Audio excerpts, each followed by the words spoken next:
Now we will begin the third event for today, hosted by the National Assessment Governing Board, which will offer reactions and commentary on the NAEP results and a panel discussion on equity. Good afternoon. I am Dr. Tonya Matthews, Associate Provost and Director of STEM Innovation Learning at Wayne State University in the great American city of Detroit. I am also Vice Chair of the National Assessment Governing Board. The Governing Board is your independent, nonpartisan, hard-working, minimally sleeping, straight-talking board that sets policy for the National Assessment of Education Progress, our nation's report card.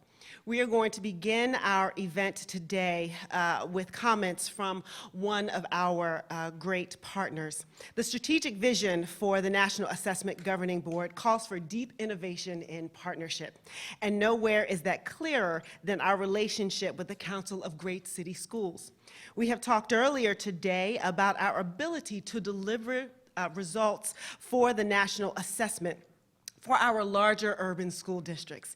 It is not an exaggeration to say that the gentleman coming to the stage is one of the people who are singularly most important in making that happen for us from the beginning of those assessments to today. Ladies and gentlemen, the Executive Director of the Council of Great City Schools, Mr. Michael Casserly.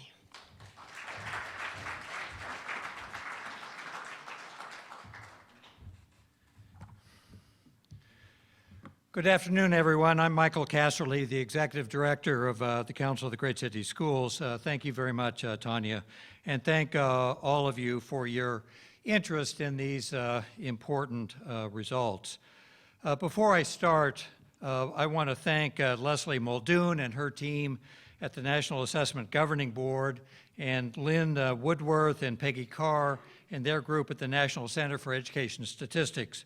We sincerely appreciate your dedication and your expertise in this work. Thank you. Most people will probably have missed this point, but this is the 10th time that school districts have participated in TUDA since its inaugural in 2002. We now have a long enough trend line to see the positive progress that urban public schools have made over the years, despite the ups and downs over any individual testing cycle. In mathematics, large city schools have significantly improved their performance on NAEP since 2003 by 10.8 scale score points at the 4th grade level and 12.3 points at the 8th grade level. In reading, we have significantly improved by 9.6 scale score points in the 4th grade and 4.4 in the 8th grade. These gains have been significantly larger than the nation over the last nearly 20 years. In fact, since the first year of testing, the large city districts have cut the gap between us and the nation by half in 4th and 8th grade mathematics. So 4th grade, 8th grade. And in 4th and 8th grade reading, we've narrowed the gap by 48% and 42% respectively. At this point, we are just 5 to 8 points below the national averages on NAEP's 500-point scale. The fact that we cut our performance gap with the nation in half and are approaching national averages is even more remarkable when you consider that our schools have substantially more poor students and English learners than the average public school across the nation. According to our preliminary analysis of NAEP data, these facts suggest that the nation's urban public schools are overcoming the challenges facing our students to a far greater extent than the average public schools. Moreover, progress over the years is evident however one looks at the data. We've made progress in both reading and math. We've made progress in the 4th and the 8th grade. We've made progress on our average scale scores. And we have decreased the percentage of urban school students scoring below the basic level. In all, some 93,000 more 4th graders and 71,000 more 8th graders in our urban districts are proficient and above in reading than when we first started this process in 2002 and 2003. and nearly 115,000 more fourth graders and 90,000 more eighth graders in our schools are now proficient or better in math. If you look solely at any two-year testing cycle, including these latest results, the trends are sometimes more erratic, and they often lead observers to conclude that urban schools are not making progress. But if you stand back and look at the larger picture, you will see a clearer view of the headway that urban schools have made over the years. Several city school districts, in fact, deserve special recognition for their growth between 2017 and 2019. The District of Columbia Public Schools, as has been mentioned, and the Shelby County schools have improved numerically across the board, that is, in all 4 grade subject combinations. Denver made numerical gains in 3 out of 4 subject grade combinations, as did Charlotte-Mecklenburg, Miami-Dade County, and San Diego. Fresno improved numerically in 2, as did Atlanta, Clark County, Cleveland, Dallas, and Detroit. And Albuquerque, Baltimore, Chicago, Fort Worth, Guilford County, Houston, Jefferson County, New York City, and Philadelphia showed numerically higher scores in 1 subject grade combination. Overall, 21 of the 27 TUDA districts showed numerically higher scores in at least 1 subject grade combination between 2017 and 2019, a better pace than the states. One might also note that the districts that have made significant progress between 2017 and 2019 improved performance for their lowest performing students, that is, the students at the bottom percentiles, defying the trend that one sees nationally. In addition, I should point out that several cities now have scores that are numerically comparable to or above national averages in at least 1 subject and grade, including Austin, Charlotte, Duval County, Jacksonville, Hillsborough County, Tampa, Miami-Dade County, and San Diego.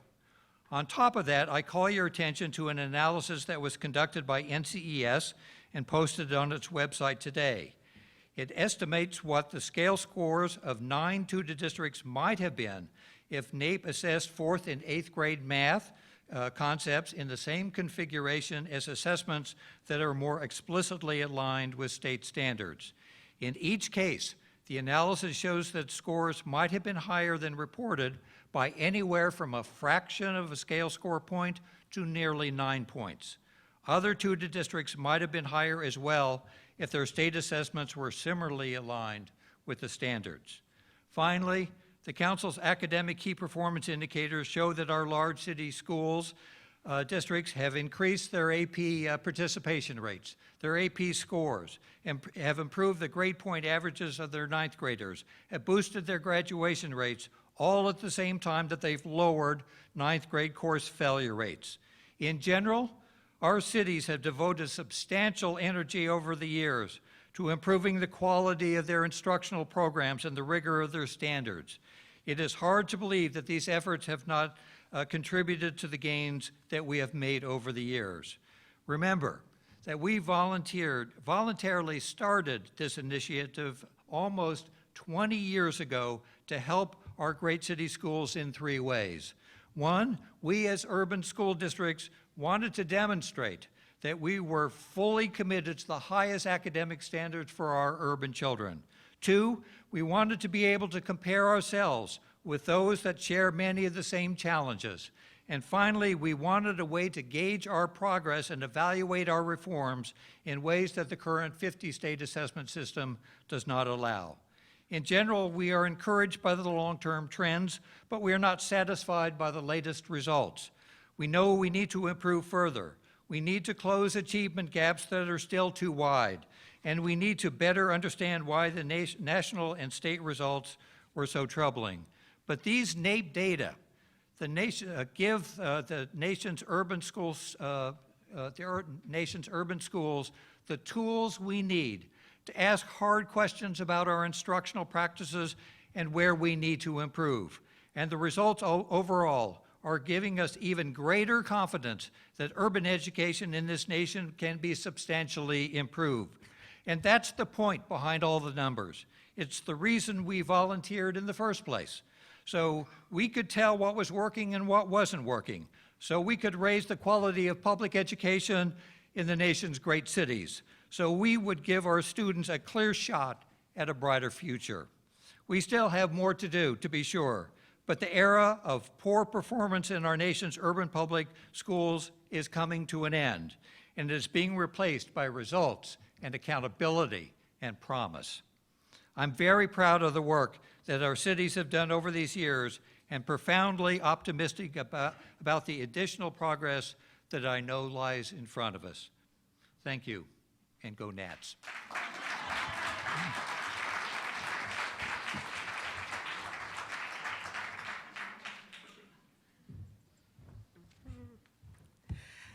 Thank you, Michael. And thank you for pointing out to us as we get the results from the urban districts, remember that that is voluntary. What kind of teachers and schools have time to volunteer to do more? What students have time to volunteer to take another assessment? Well, the ones who care. So it is now my honor to introduce a panel of genius. And these folks will give us their perspectives and their takeaways from the work that they are doing every day in the context of the National Assessment Education Progress results. It is very important, I think, to remember that the men and women and students on the ground are how we actually put all of this together and put it into action. We have a teacher of the year, we have a state representative, we have a principal, we even have a state schools chief that will come and share their thoughts. This group will be led this afternoon by Carolyn Hendry. Carolyn is the executive director of the Education Writers Association, and she and her members keep an eye on the big picture of our field, making candid, critical, and encouraging observations about the work we're doing and the work that needs to be done. With that, ladies and gentlemen, please let us welcome Carolyn Hendry, Executive Director of the Education Writers Association.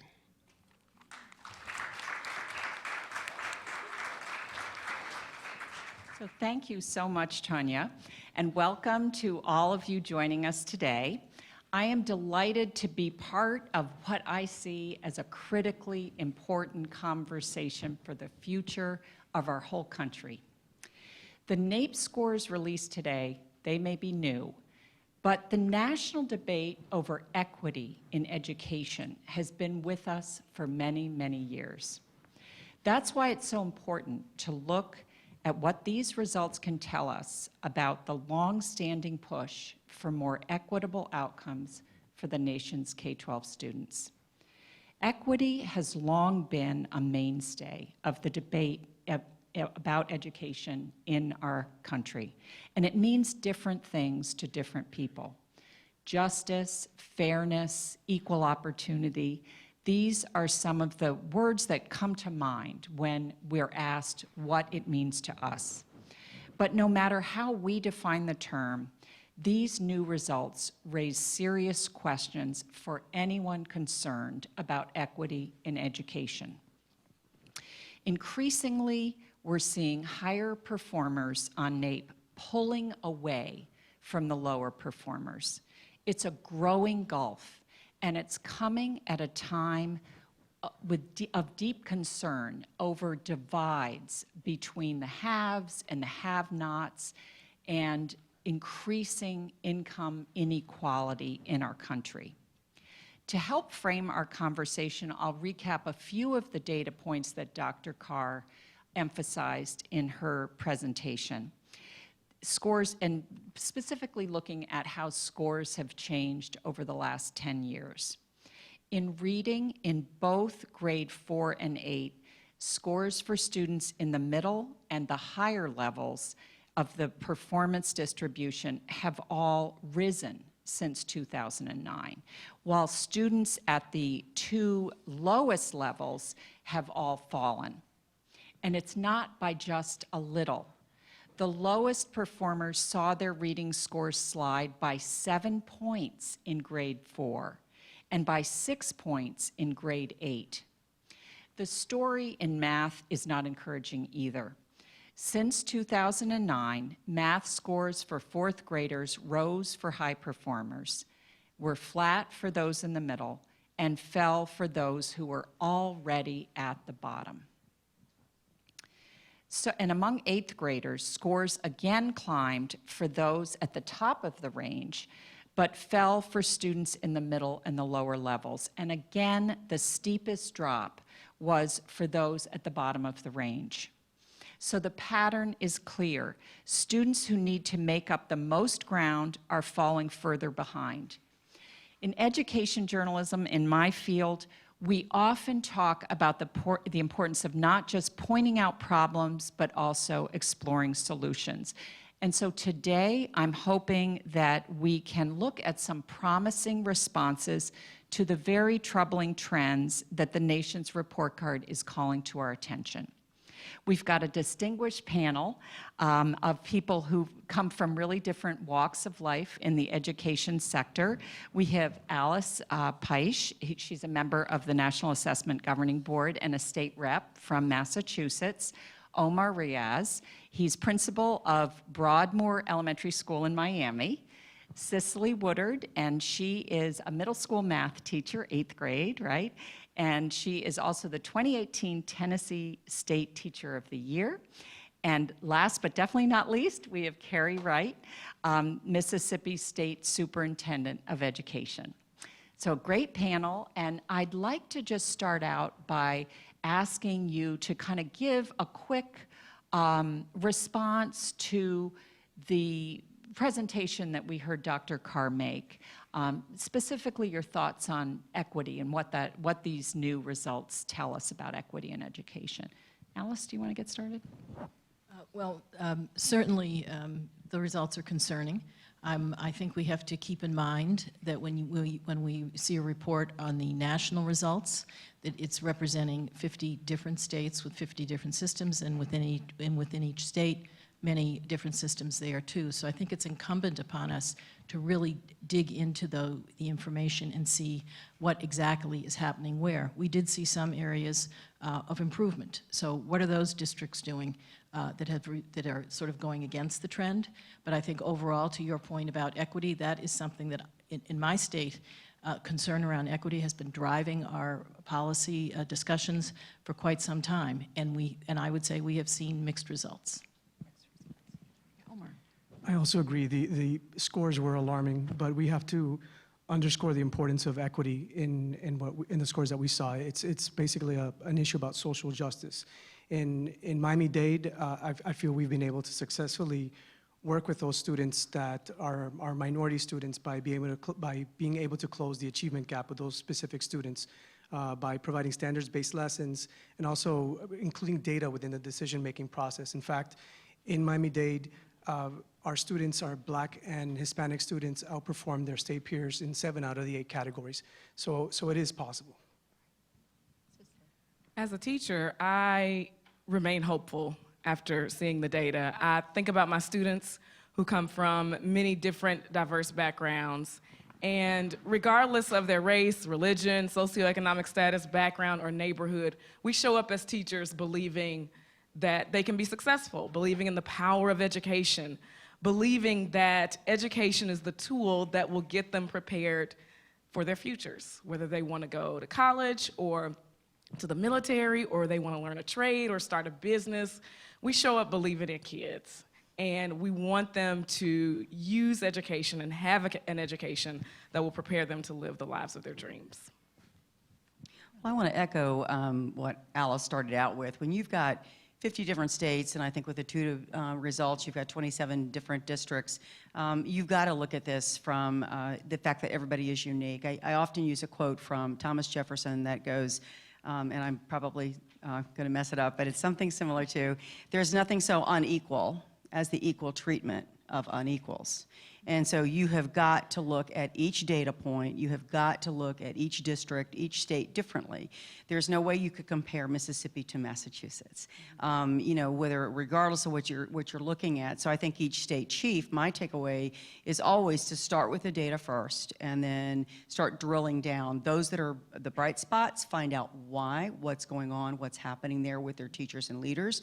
And those that are struggling, we use that data also to provide them further support that we know that they obviously need. So I think it's incumbent upon each of us to look at it from those eyes. Right. So just, you know, going back to this growing gulf that we talked about today, that the, you know, folks in the top 10%, you know, at that top level are, you know, holding steady or in some cases increasing. Those at the lower end of the distribution are falling. In the classroom, Cicely, you see certainly students of, you know, different achievement levels, different performance levels. How do you reach them all? How do you cope with all that, you know, that sort of disparity in levels? And how is it that you can reach them successfully, or are we not doing that in the classroom? Well, I definitely have students who come from many different backgrounds. I think about a group of students that meets me in the hallway before sixth period every day. Jennifer and Francielle and Jimena show up and we have a little conversation in Spanish. And y'all, I don't know a whole lot of Spanish, but they humor me and they teach me new Spanish words, and then they go into class, and I think about them in August. Back in August, they were apprehensive, they were quiet, they didn't talk much at all. And I have seen them grow and develop even over these short few months in class. So we are definitely making progress with students all the time. We got over a big hump this week when I asked a question of the entire class during one of our whole class discussions, and Jimena eagerly raised her hand. And she answered the question, and then she proceeded to explain why she thought this was the answer to the question in English. This is an English language learner. And back in August, she wouldn't have done that. So that's fascinating, the importance of kind of making a personal connection with your students, getting to know them, building their confidence. So Omar, your school is, what, 50% English language learners, 70% Hispanic. You have Spanish, you have Haitian Creole. How do you reach those students? How do you get the kind of gains that you were talking about in Miami-Dade, which is a, you know, for the, you know, large city districts does very well. How do you reach them? What are you seeing as most successful as a principal? Well, I think you start by understanding that there's no one size fits all for any of our students, whether they're ELL, minority. We treat each student individually, and we try to determine what their specific needs are. First, by providing diagnostic assessments so we can use data to make decisions about what it is that they specifically need, whether it's phonics, fluency, reading comprehension, and then providing those interventions to them during differentiated instruction, providing a structure in the school that can address the needs of each individual student as they need it. And then finally, it's holding high expectations for them, having them understand that they can do what we ask them to do. Right. And that issue of expectations, having high expectations, I'd say, Carey, in, you know, Mississippi, for many, many years, Mississippi often is thought of as kind of at the low end of the achievement distribution. And right, we've heard a lot about that.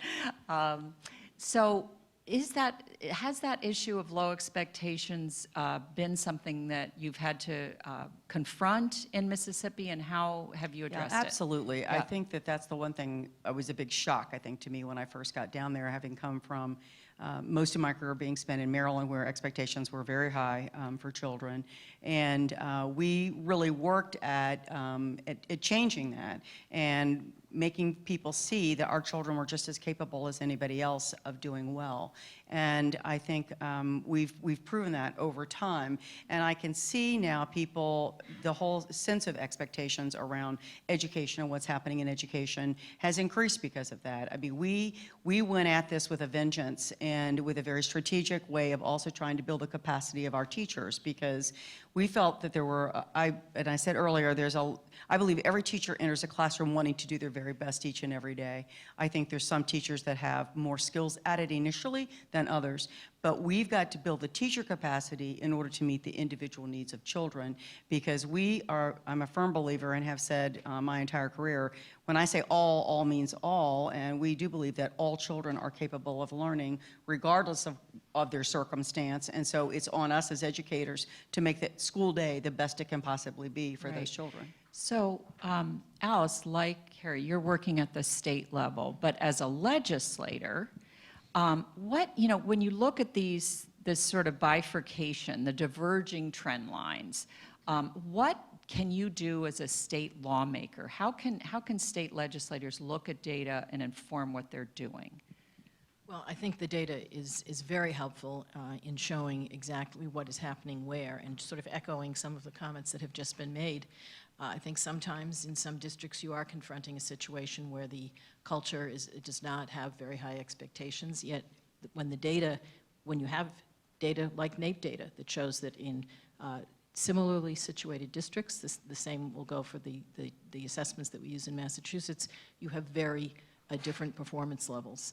And that's a way of shining a light on the fact that, to Carey's point, all students can learn. We have been looking at that, and recently in Massachusetts, we're right in the process of modifying our funding formula. And one of the key changes that we're making is increasing substantially the resources for districts that have very high concentrations of low-income students, recognizing that the needs there are greater, but also requiring that those districts lay out exactly how that money is going to be spent so that we can ensure that the money is going into those kinds of interventions that we know work.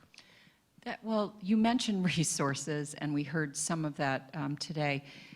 I'd like to talk kind of, Cicely, at the classroom level, and what are the resources that matter most to a classroom teacher? What do you feel like are the keys to being able to kind of reach students at all different levels? So I would say two different resources are really important to teachers right now. First is time. Here in America, we spend over 6 hours a day in a 7.5-hour day literally teaching students.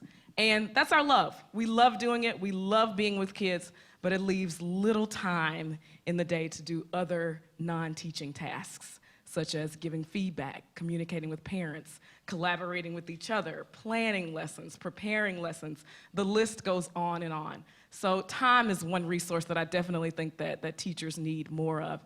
And then I think in order to see a move in student progress and student achievement, we need resources such as curriculum resources that are strong, that are aligned to the standards that we teach every day.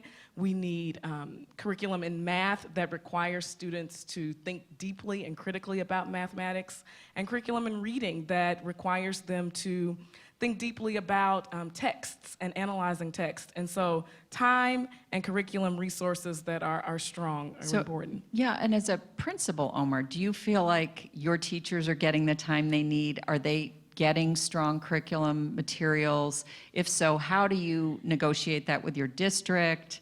What is your approach to getting teachers the resources that they need? Our school district is very intentional about the support that's provided to the schools. So they start with pacing guides that are aligned to the standards that the teachers can follow. We also have decision trees to use when we're looking at data as to what several tracks that students should take at the elementary level, for example, and what intervention should be provided based on the data set, the data that's available to them. But we also mentioned leadership capacity, and our district provides our fragile schools, like Broadmoor, instructional coaches that help build the leadership capacity within the school. So our teachers themselves are becoming leaders with the support of the instructional leadership team within the school. Right. So, of course, as an elementary school, reading is very important to you. I know in Mississippi, you've had a big focus on early literacy, haven't you? And how has that rolled out in terms of professional development, in terms of curriculum materials, in terms of teacher leadership, as Omar just mentioned. How has this initiative worked? Maybe you can share a little bit of how it's worked in Mississippi. Sure. So in 2013, we had two significant pieces of legislation that were passed. One was called the Early Learning Collaborative Act, and that really was our first step into early childhood. And the second was the Literacy-Based Promotion Act. And so that gave us an opportunity to really develop a pre-K through grade 3 strategy that was very focused on literacy. And I'm a firm believer in evidence-based programming. There's too much research out there that tells you what children and teachers need to know in order to be able to teach children how to read. So our whole approach has been ensuring that our teachers know how to teach the foundational skills of reading. And that has been the beginning, and that has been till now. And the teachers are coming out of that saying they think some of the best professional development that they've ever received. We've also then backed that up with, to your point, about providing teachers some resources. And we've provided a lot of resources and pushed a lot of resources, not only for our teachers and leaders, but we've pushed resources out to our parents so that they can be using those programs at home. But we've taken the stance that it's important to build teacher and leader capacity in order to make this happen. This is where the magic happens, is in the classroom and at the school level. And so what we need to be doing is ensuring that we're supporting them in what they need. And every teacher and every school is very different. So that requires a lot of communication on our part to ensure that we are meeting their needs. But professional development, I can't say enough about the power of professional development in our state. Right. So you had mentioned, Alice, the school funding, getting overhaul, right? A fresh look, and there being accountability with the dollars. So can you tell us a little bit more about the strategies that the state is taking to target resources? Again, we're seeing these diverging trend lines in terms of achievement.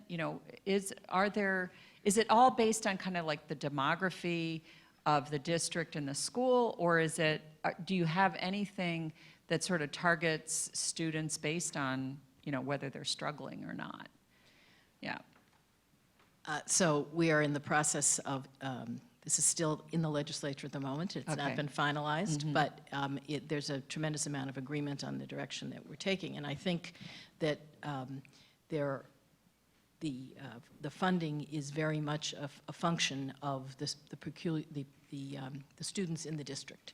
So it is, the formula is based on the enrollment and the needs of the students, and it looks very closely at both the socioeconomic needs as well as the English learner needs. I think the real challenge that we face, and I suspect this is true in most districts and most states, is that tension between those who are on the ground teaching and running schools and those at the state level who are setting goals, and we want to be sure that when we're directing large amounts of resources to districts, that they're actually getting to the students that we are intending to, whose performance we really want to have an impact on.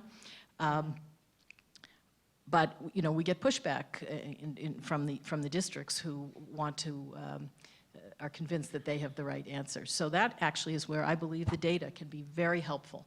And we are establishing a system where how things actually work will have an impact on the decisions that get made at the local level versus the decisions when the state steps in. We've had some success with that in terms of a couple of districts that have gone into receivership, one in particular in Lawrence, where once the state went in and provided a certain amount of guidance, we saw tremendous improvement in that district. So it's a variety of interventions and strategies. Mm-hmm. Right. So often, talking about equity in education, this is not a tension-free zone, right? There's often a lot of struggle and debate and conflict over, how to use resources, how to target resources. I'd love to hear some views on what your biggest kind of pain point has been, where you've had to struggle to kind of get, I'm looking at you, Omar, as a principal. What has been your biggest kind of pain point where you've had to really fight for something that you need and maybe face pushback? In reality, we receive a lot of support for our students, and battling that front of equity, I think, is at the center of what we do in Miami-Dade. So So- we don't get much pushback. Good. However, I think the biggest pushback is time in general. Right. Sometimes we know what a student needs, but we don't have them in our school long enough to be able to provide the interventions that need to be provided to them. Either it's because they arrived to the country and they're ready to move on to middle school. So early intervention really is our key. We try to provide interventions as early because we know sometimes we don't have the time that we need. But you often can't, right? Correct. You've had, students coming unaccompanied into even without parents, right? And some folks from, Puerto Rico after the hurricane and the Bahamas, that sort of thing, they're coming, and maybe traumatized too, Sure. right? So time is an issue. And you mentioned students that come with limited resources. Sometimes the limited resources are from the household. Right. So that then becomes an extra obstacle, a barrier, if you will. But addressing their needs in school and even the wraparound services that the school provides, either through providing services to families that don't have adequate home furnishings, that's all provided through the district. Right. So Cicely, struggles that you've had, challenges that pain points that you've had in trying to get the resources you need, have there been? I think it's really important to go back to this idea of holding students to high expectations, that regardless of where they come from, that all kids can learn, and that it's our job as educators to hold them to really high expectations in the classroom. I think about my son, Jonathan, who's 13 right now, in 8th grade, takes Algebra 1 and 8th grade reading and all of that, and he still talks about his 3rd grade teacher, Mrs. Brown. Mrs. Brown, in his words, he says, Miss Brown, she really didn't play. She held us to high expectations, and she expected a lot from us. And so I think it's so important that as educators, we remember that it's important to hold students to these high expectations, and they will reach this bar and really fly over it. Well, at this time, I think we can open it up to questions, yeah? And so if there's anybody who has a question, we'd love to take it. We also can take questions from folks who are watching the live stream. So if there's nobody who has a question right now, I certainly have one on parents. How can you get parents to be advocates? And do you see a difference in parents from different socioeconomic backgrounds, or are you seeing parent involvement at all levels? Carey, what are you seeing in Mississippi? Well, it's interesting. Every time our accountability scores come out and grades are awarded, I started 2 years ago with these tours of excellence, is what I call them. So last year we had 19 districts that were A's, and this year we had 31. And I go to every single district, and it's a big media event, big community event, legislators, everybody's involved. And I always get asked, what do you see that's in common? And besides the unbelievably high expectations that are set for not only students but for staff, and a laser-like focus on instruction like no other, and use of data on an ongoing basis, most importantly, I see huge community support and involvement. I mean, you will see it's standing room only, but with parents in these events, because they're so proud of what's happening in their districts. And so we know that we don't have that across the state, so what we try to do is create modules for principals, for example, that they can then hold parent nights at their schools at different grade levels for ELA and math, and we literally give them the script and the materials and all of that so that they're not having to work at doing that. I think some parents come at this job knowing how to navigate the system, and some do not. And we really need to work on those parents that do not know how to navigate the system so that they can be the advocates that they need to be for their children, because all children deserve equal access and opportunity to a high-quality education. Right. Do we have any questions? Yep, right there. Thanks. Hey, my name's Lauren Lumpkin. I'm a journalist at American University, and I'm curious about, we pay a lot of attention to test scores, and rightfully so, but I'm wondering if there's any other factors or even barriers that we should be paying attention to that could give insight into how a student is performing in school. Anybody want to take that? Yeah, I'll be happy to jump in. So chronic absenteeism is something that we're monitoring very carefully because we had our chronic absenteeism rate is something that has been coming down, but it's because we've been paying attention to it. I'm also a believer in what gets measured gets done. So if you're watching it, it's going to and paying attention to it. Our dropout rate is the same thing that we're looking at, and that has come down significantly. I also think we need to be looking at discipline and the disproportionate discipline habits that are taking place, because I think we should not be which we know is happening, overly suspending and or punishing children of color. And so that's something that we're starting to look at and disaggregate as well. But there's other facts. The moment you shine a light on it, you can do something about it, but you really got to bring it to light. And that's the one thing I've said to people. This is not a finger-pointing exercise. The data are what the data are. So how do we use then the data to change it to be heading in the direction that we want it to be heading? Anybody want to? So I agree with the absenteeism. It is an issue, especially at the elementary level. Our younger students tend to miss more school, and it's going back to the parents, like you had mentioned, and educating them the importance of being in school. But something else that we've added to our school this year is this component of social-emotional learning. Our counselor often speaks to the parents and, more importantly, to the students about issues that they're dealing with that may also be barriers to what their general day in school is going to be. So a lot of the times that means finding our most fragile students and then finding someone in our school that will be their advocate, that will be someone that they can report to on a daily basis, and just use a check-in, check-out system to make sure that the student is doing well in school. Do we have other questions? Right over here? Someone there? Hi, Amalia with Unidos US. So we see some of the widest achievement gaps between English learners and white students. So I wanted to ask you, as education leaders, what are some practices or policies that you have put in place to support their academic progress?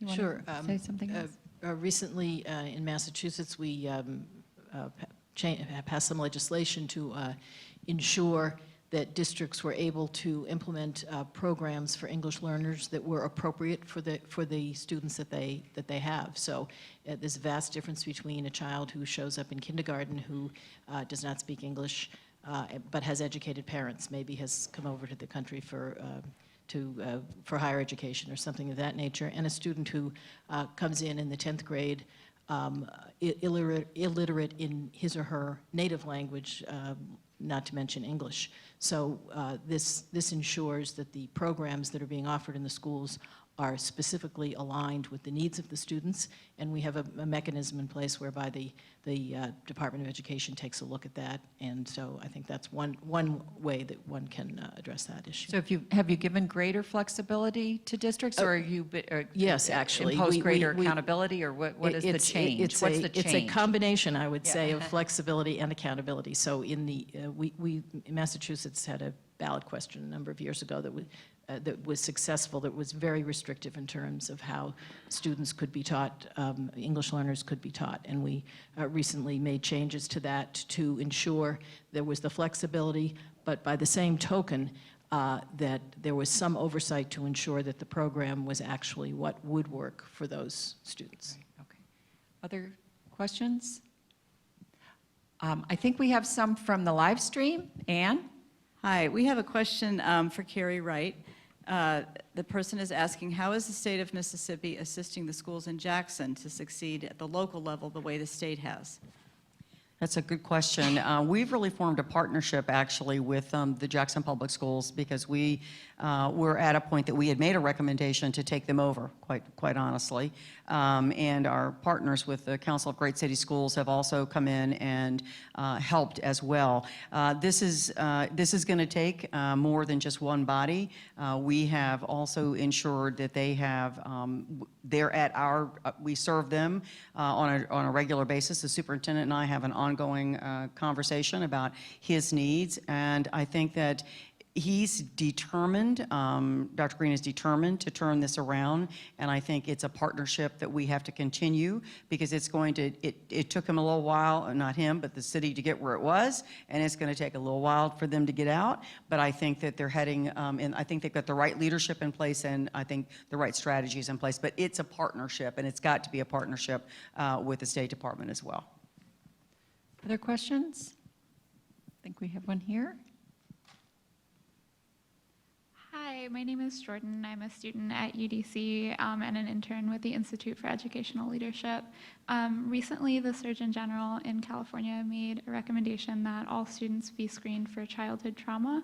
I was wondering how you all felt about that and if you feel like you have the resources in your respective LEAs to do that.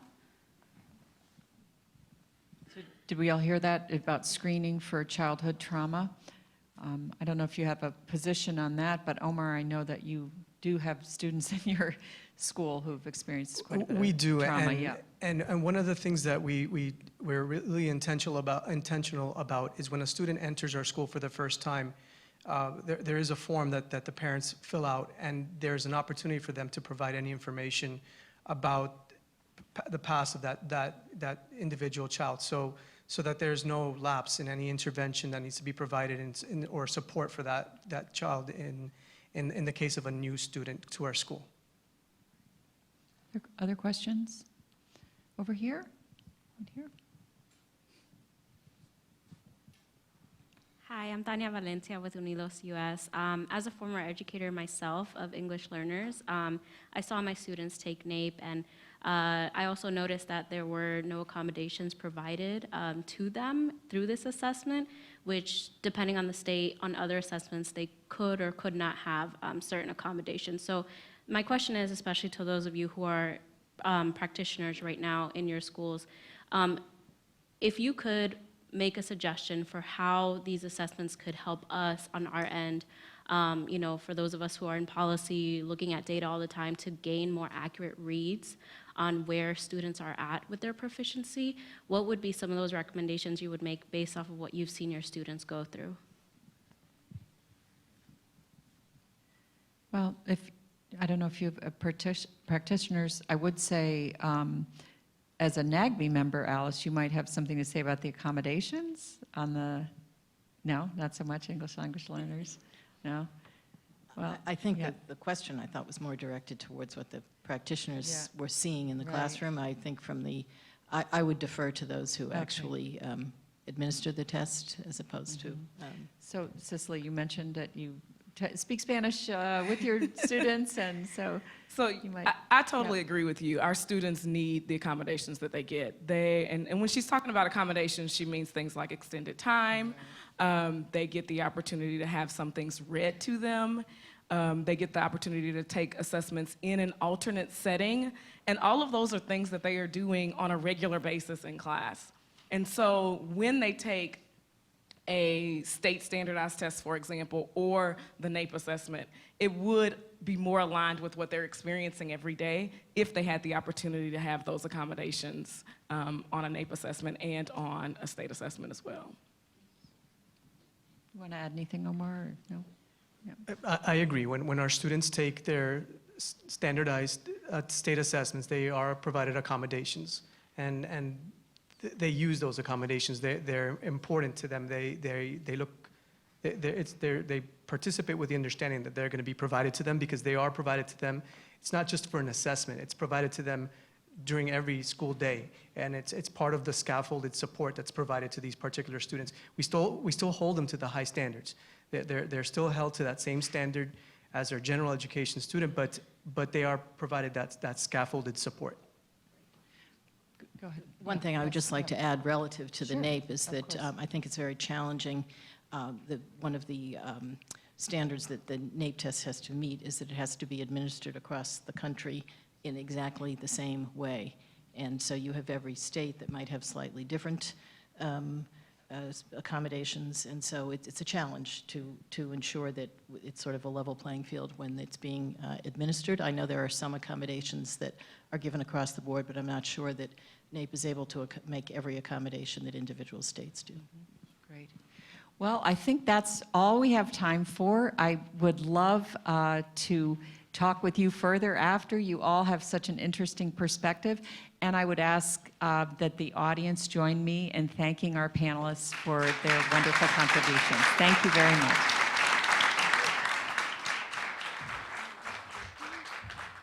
Thank you very much. And of course, thank you to you also, Caroline, for being such an amazing moderator.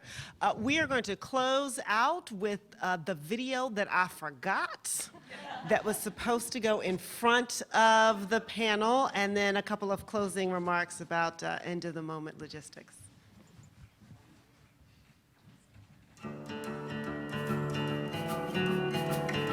NAEP is just an extremely important national asset. I hear over and over from stakeholders how important it is and how much they value the data that comes from the program. But you shouldn't just take my word for it. You should listen to some of the perspectives of the members of the National Assessment Governing Board. State assessments and how states approach public education is radically different. But the NAEP allows us to tell a story that puts national education in perspective at the state level. NAEP is just incredibly helpful to give some context to where we were and how far we've come. NAEP has been, I think, very helpful and has caused us to really think hard. Like the rest of the country, Massachusetts has a very significant gap between our low-income students and those that come from families that are better resourced.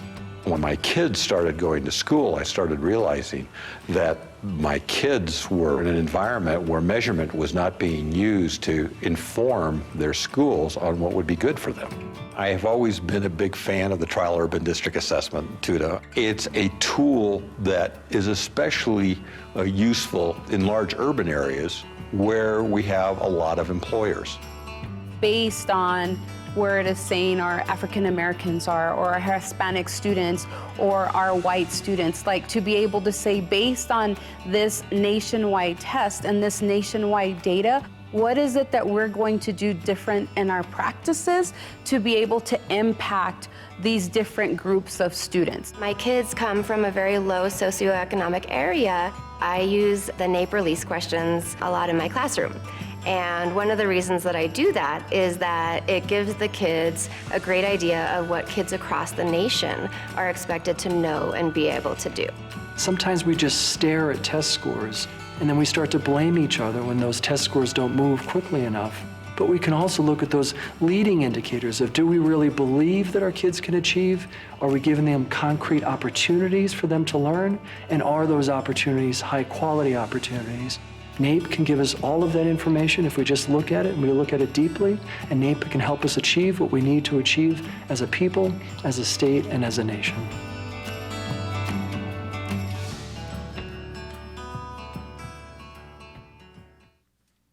So we concluded our program, our afternoon, with a panel that really talked about equity and individualization. And it's a good reminder that assessments simply tell us what, right? They tell us what is happening. If you are a teacher and you have teacher-parent meetings and you have two parents that don't show up, you do not assume that they did not show up for the same reason, right? We're used to thinking in that way. And so rather than thinking of assessments as the end game, they are simply the starting line for the next game that we are about to play. They tell us where we are, and then we dig in and we figure out why we are. My big what if for the afternoon is, what if we could come up with education solutions that fit every why? We're giving ourselves the what. If we dig and we find the why, and we have all different whys, what if we can have solutions that fit all of the whys? I don't believe in exceptions. I believe in hints to achieving the impossible. And in the words of the great ambassador Andrew Young, the difficult we'll handle today, the impossible just takes a little bit longer. So, drive carefully, and thank you all for joining us this afternoon.